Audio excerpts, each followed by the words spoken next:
This is a podcast from BFM 89.9, the business station.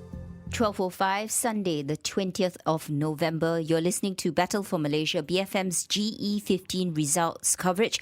I'm Wong, Shou, Ning and Philip C. Now, we're going to keep you company for at least the next 3 hours to help unpack the very eventful GE15 results. And as we know, Malaysia is facing a hung parliament for the first time in the country's history following our general elections. The Election Commission has already said no political party was able to obtain a simple majority after they failed to win 50% of the 220 parliamentary seats. The question is there hope for Pakatan Harapan in forming the next coalition, or will Perikatan be able to tie in all the Sabah and Sarawak parties to form the next government?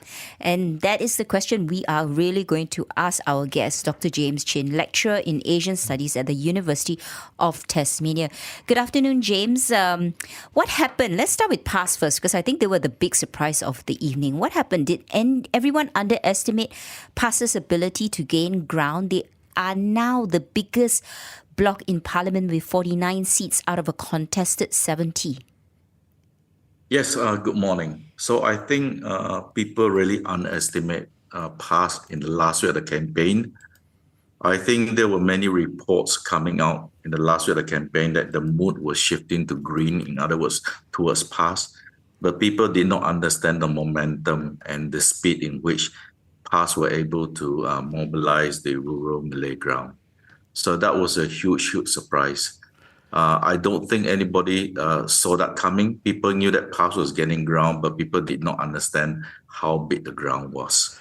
But did you think PAS could have done it alone without Bersatu?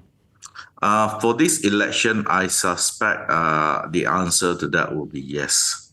But I think the more important thing to understand now is that we saw a fundamental shift in Malaysian politics with last night's result.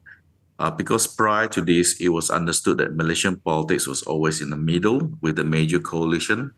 PAS, although, has always been there from day one, but it was understood that PAS was locked in the 4 northern Malay states. So they were locked up basically in Kelantan, Terengganu, Kedah, Perlis. But PAS has broken out of that completely. So now it is a major player or major power broker in Malaysian politics, in addition to the to the usual parties like UMNO and all the rest. So this is a fundamental shift. I think the other thing people keep forgetting last night was that last night really saw the end of Mahathirism, because Mahathir and the son not only lost, losing it means that you can make a comeback, but losing your deposit really in the Malaysian context means that you are totally rejected by the electorate. And for Mahathir, I think this is really, really painful because he was really trying to build the Mahathir dynasty through the son. And this is a clear signal that the people has rejected his dynasty. Okay, now that no one party can command a clear majority, it looks like the East Malaysian bloc will pay the kingmaker. I want to start with GPS, James, which won 22 seats. Actually, they were expected to do better. So what happened here? Right. So I do not want to say anything about the GPS because I did say that, I did say that the Chinese in the last week were moving back towards the opposition. But I'm quite surprised that, for example, Ali Biju was able to hold on to his seat.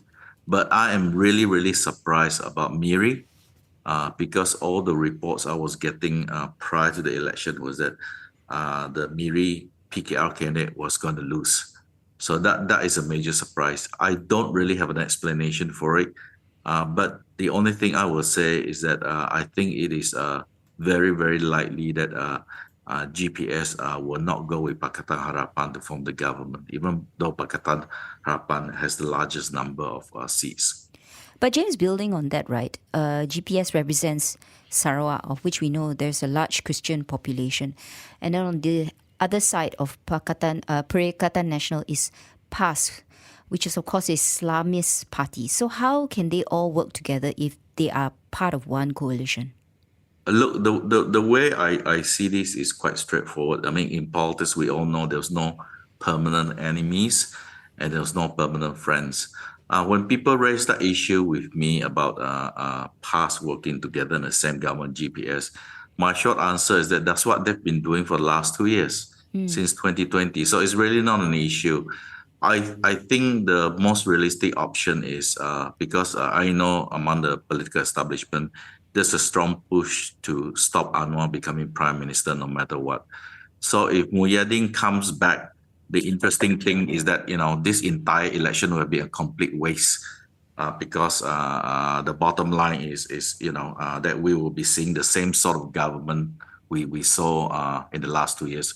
So it'll be a Perikatan government with Muhyiddin as a prime minister coming back, Muhyiddin 2.0, and the same players will be in the same government.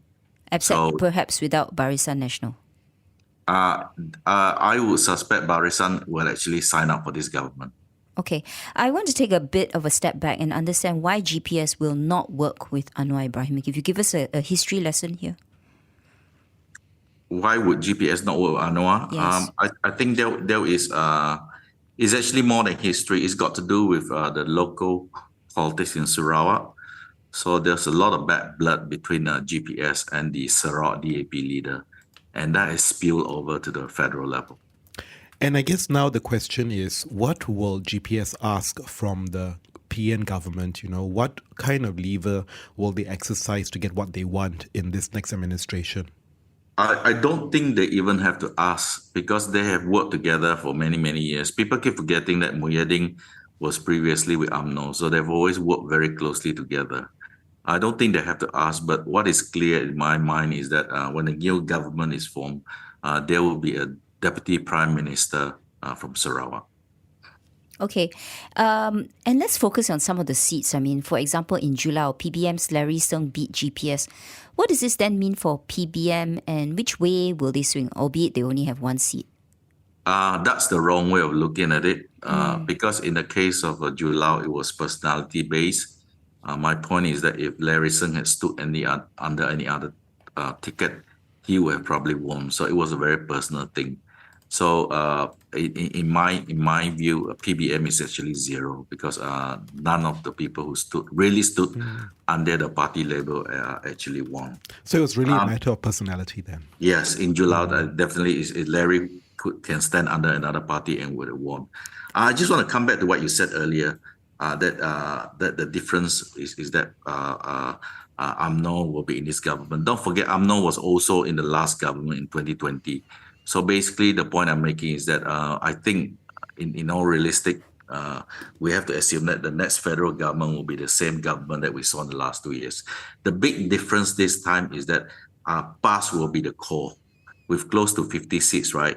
The thing that really worries me is that they can really pursue the sort of policies they've been wanting to pursue but not able to.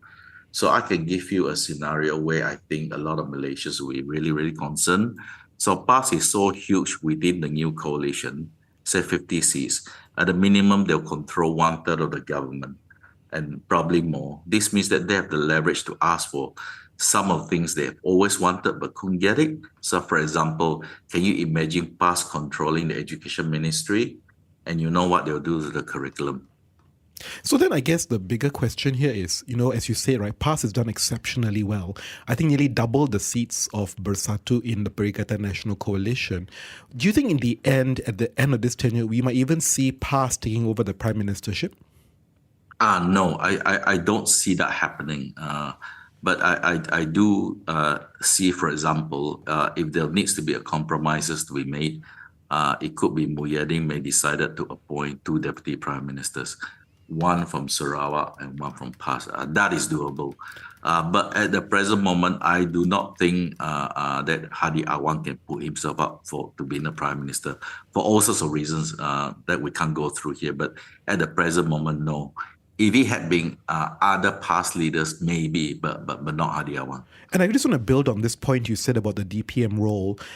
We always had this impression that Sarawak would cooperate with the Sabah component parties and form an East Malaysia bloc. Do you think that's going to happen this round? Or are they going to just go it alone, Sarawak? Oh, no. Sorry. The Sabah bloc is already with PN. I keep telling you guys that it's the same government. Okay. So the GRS was already part of the previous government. So when I said the new government is the old government coming back, it consists of the same players, UMNO, Bersatu, PAS, GRS. GPS. So it's the same group of people. So basically the 73 PN, the 6 GRS, the 30 BN, and the 22 GPS will give us the numbers close to 131 seats essentially. So it's exactly the same, same, very comfortable same majority. group. Yeah, it's the same group, like I said. So the whole election to me, like I said at my start of my conversation, is a wasted election because basically you're electing the same guys back. The key difference is that this time the major driver will be PAS. One more question from us, James. Do you think then other political parties will look to PAS and say, okay, they've been very successful? Then as a party, do you see more of them shifting their agenda to be more Islamic? Like, for example, UMNO? Yes, but they will not be successful. The brand of Islam being sold by PAS is a very unique brand.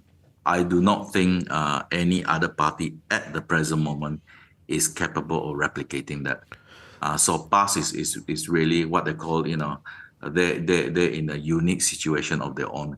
The big question for me is not so much whether PAS is a major power broker now. Obviously they are, but the major the major issue for me is whether they can repeat it at the state election next year.